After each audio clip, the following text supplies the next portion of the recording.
तो हम आगे देखते हैं अब इसमें थोड़ा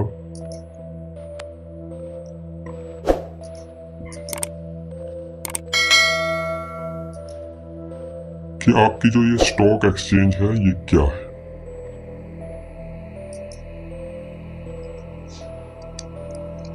स्टॉक एक्सचेंज से अगर हम समझेंगे, दो स्टॉक एक्सचेंज, एक बीएससी और दूसरी आपकी एनएससी। इसको हम बॉम्बे स्टॉक एक्सचेंज कहेंगे और ये आपकी है नेशनल स्टॉक एक्सचेंज। सबसे पुराना जो एक्सचेंज है वो आपका बीएससी, उसके बाद आपका एनएससी।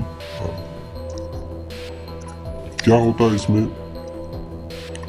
कि हम समझते हैं एक ब्रोकर है, ब्रोकर डिपॉजिटरी पार्टिसिपेंट होता है। ये ब्रोकर, इसको भी समझेंगे हम कि ब्रोकर क्या होता है।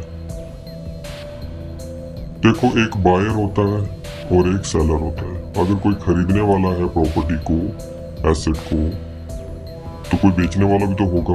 खुद से तो वो कहीं से आएगी नहीं प्रॉपर्टी। इसमें एक बीच में जो ब्रोकर है उसका एक रोल रहता है कि वो बायर से भी पैसे लेगा और सेलर से प्रॉपर्टी लेगी और बीच में जो ट्रांजैक्शन है वो करेगा। क्यों? क्योंकि हम डायरेक्ट एक्सचेंज के साथ ट्रेड नहीं कर सकते। एक्सचेंज जो है उसने आगे ब्रोकर्स रखे हुए हैं। हमारा अकाउंट जो है वो ब्रोकर के थ्रू खुलता है। तो ब्रोकर एक, हम ऐसा बोलेंगे कि एक बीच की पार्टी है जो एक बायर और सेलर के बीच में, या हम ऐसा भी कह सकते हैं कि एक एक्सचेंज और जो भी लोग हैं जो शेयर्स को बाय और सेल करना चाहते हैं उनके बीच में जो ट्रांजैक्शन करवाता है उसी को हम ब्रोकर कहेंगे। तो बहुत सारे ब्रोकर हैं, ब्रोकर के थ्रू ही हमारा अकाउंट जो है वो खुलता है।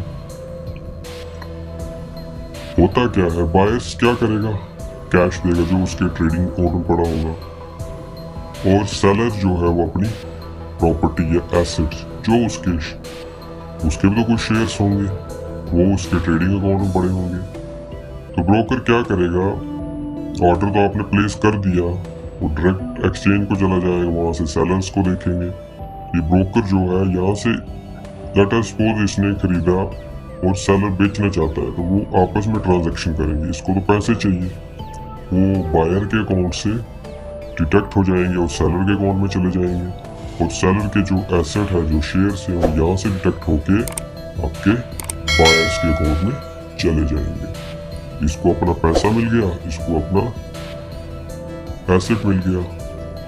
वो जो काम है बीच में ब्रोकर करता है, उसकी कुछ कमीशन रहती है, वो अपने काट के यानी इसको सेटलमेंट कर देता है। ठीक है, यहाँ तक समझ आ गया आपको?